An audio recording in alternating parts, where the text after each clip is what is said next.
एक पिता ने अपने बेटे को 100 रुपए दे के बाजार भेजा।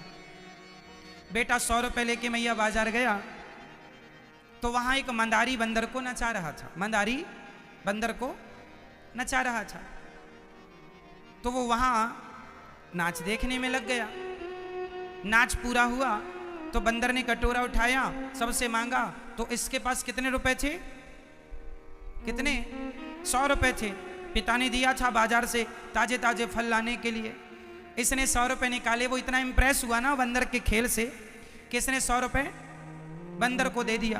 अब बंदर तो लेके चला गया, मंदारी चला गया। अब इसे याद आई कि मैं 100 रुपए लेके आया था। किस लिए याद आया? अरे पिताजी ने तो बाजार फल के लिए भेजा था। वो दुकान में गया, फल मांगा तो दुकानदार ने कहा भाई पैसे दो। उसने कहा पैसे तो नहीं है। तो दुकानदार ने कहा फिर फल कैसे मिलेंगे, जाओ। वो वापस खाली हाथ अपने पिता के पास आया। पिता ने पूछा बेटा फल ले आए? नहीं पिताजी नहीं लाया। क्यों बेटा?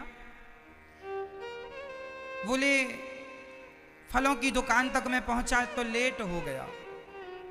चलो कोई बात नहीं, नहीं लाए तो पैसे वापस करो।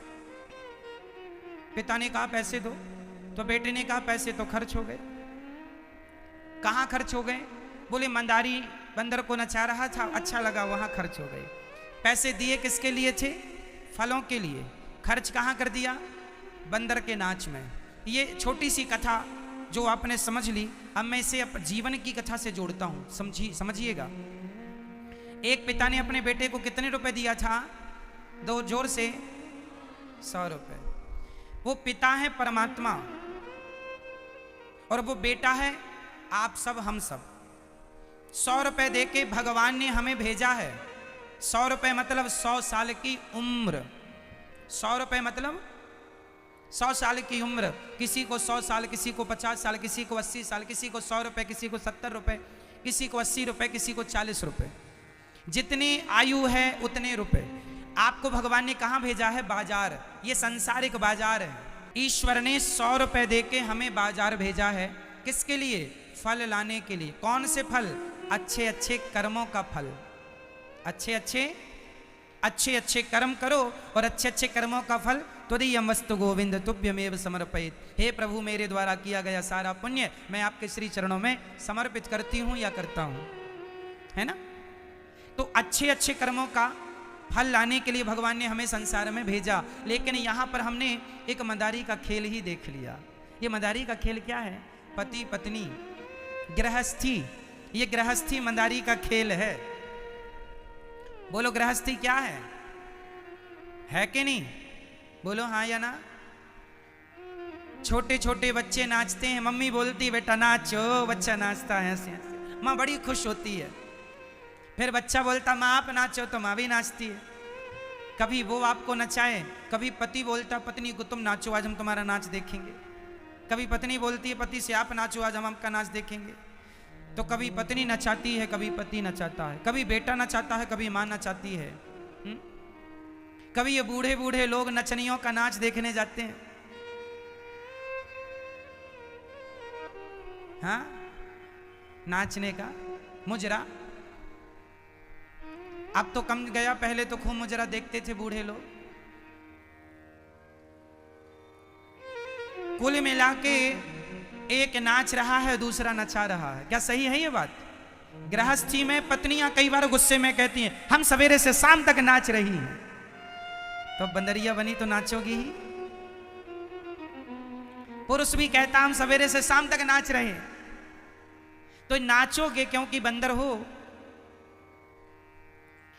तो संसार में हम लोग एक दूसरे के लिए नाच रहे हैं। बोलो हाँ या ना। तो इस नाच में कितने रुपए खर्च हो गए? उसने कितने रुपए दे दिए मंदारी को? कितने मैया? 100। मतलब तुम्हारी पूरी जिंदगी जो भगवान ने अच्छे कर्मों के लिए तुम्हारी जिंदगी दी थी, जो उम्र तुम्हें परमात्मा ने अच्छे कामों के लिए दी थी, वो उम्र वो समय तुमने केवल पति पत्नी पुत्र परिवार की सेवा में लगाई, ना तो आत्म कल्याण में लगाई, ना तो समाज की सेवा में लगाई। वो सारे पैसे, वो सारी उम्र तुमने केवल मेरा मेरा करते करते, मेरा बेटा, मेरी पत्नी, मेरा परिवार में तुमने 100 रुपये खर्च कर दिए। और जब यहाँ से गए तो परमात्मा ने 100 रुपये का हिसाब मांगा, चल 100 रुपये ला। कहाँ खर्च कर दिया? बोले सारे पैसे पत्नी में ही खर्च हो गए, सब कुछ पत्नी को दे दिया, सब कुछ बेटों को दे दिया। सारी जिंदगी आज आदमी मेहनत करता है, मेहनत कर करके करोड़ों रुपए कमाता है और करोड़ों कमा के सारी संपत्ति अपने बच्चों को देता है और बच्चों को दे के मर जाता है। भगवान बोले चलिए बता कि मेरे लिए क्या किया? ना प्रभु, ना तो कभी दान कर पाया, ना पुण्य कर पाया, ना किसी को खिला पाया, ना किसी को सेवा में लगा पाया, कमा कमा के बेटों को इनाम करता गया। अब बताओ कि आया किस लिए था और क्या किया? अरे कुछ अपने लिए कर लो मेरी माँ, बेटों को करोड़ों दे दोगी वो तुम्हारा नहीं है, वो बेटों का हो गया। जो तुमने किसी भूखे को खिलाया होगा, कभी प्यासे को पानी पिलाया होगा, कभी वो धन आपका है, वही पुण्य आपको मिलेगा। इसलिए अपने हाथों से कुछ पुण्य करते चलना, सब कुछ बेटों के लिए ना करते चलना। बेटे तो रख लेंगे करोड़ों और ये और कहेंगे कि हमारे बाप ने कुछ नहीं दिया, हमारी सास ने तो चम्मच तक नहीं दिया। करोड़ों रखने के बाद बहू कहती है मेरी सास ने चम्मच तक नहीं दिया। तो दुनिया के लोगों का पेट कभी नहीं भरेगा, तुम सिर काट के भी दे देना, यहाँ से अपनी गर्दन को तलवार से काट के और बेटे और बहू को दोगे ना, तो भी उनकी शिकायतें कम नहीं होंगी। इसलिए कुछ अपने लिए कर लो मेरी माँ। बच्चों के लिए तो बच्चों के हाथ पांव हैं, वो अपने लिए कर लेंगे। कुछ तुम अपने लिए कर लो जो वहां काम आएगा। तुम्हारा किया पुण्य तुम्हारा है और तुम्हारा किया पाप तुम्हारा है। दो चीजें आपकी हैं, पाप और पुण्य दोनों आपके हैं। धनानि भूमौ पशवश्च गोष्ठे नारी गृहद्वारि जनः श्मशाने देहश्चितायाम परलोक मार्गे धर्मानुगो गच्छति जीव एकः। मनुष्य के द्वारा किया गया पुण्य, किया गया धर्म उसका साथी बनता है। ना बेटा साथी बनेगा, ना पत्नी, पत्नी बेटा परिवार सब यहाँ के साथी हैं। वहाँ का साथी तो केवल हमारा धर्म है, जो पुण्य किया है वो आपका है। इसलिए यहाँ के लिए जो कर लिया अच्छा है और करो। पर इसलिए कहते हैं ना हमारे यहाँ कमाई का 10% दान में लगाना चाहिए, दशांश दान करना चाहिए। कमाई का कितने % दान करना चाहिए? 100 रुपए में 10 रुपए दान करो, परोपकार में लगाओ, सेवा में लगाओ, तब धन की शुद्धि होगी। और ये सबके लिए है।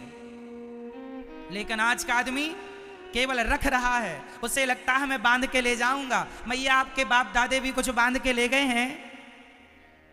बोलो मेरी माँ, तो फिर आप लोग कुछ ले जाओगी? है कुछ प्लानिंग? फिर क्यों हाय हाय करके मर रही हो? क्यों 2-2 इंच जमीन के लिए झगड़ा चल रहा है?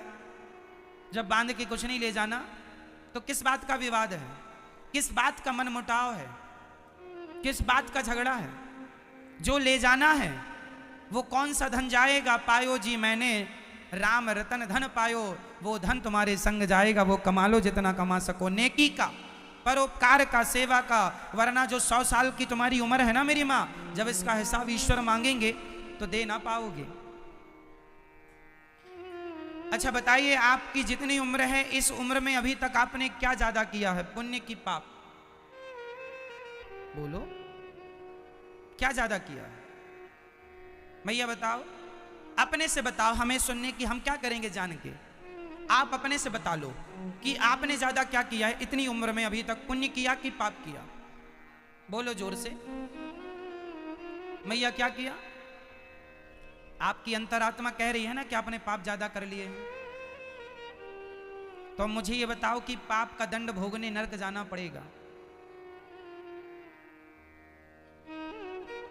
तो अभी भी आप जान रहे हैं कि ये गलत है, फिर भी आप गलत काम कर रहे हैं, इसका जिम्मेदार कौन है? तो क्यों ऐसा करते हो?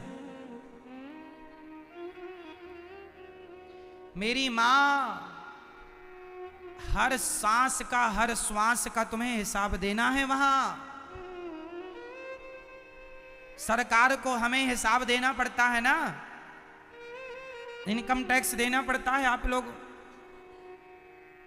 देते हैं ना? फाइल है ना आपकी? रिटर्न भरते हो कि चोरी करते हो टैक्स की? सरकार को हमें रुपए रुपए का हिसाब देना पड़ता है हर महीने। हर महीने नहीं तो 6 महीने में, वरना 1 साल में।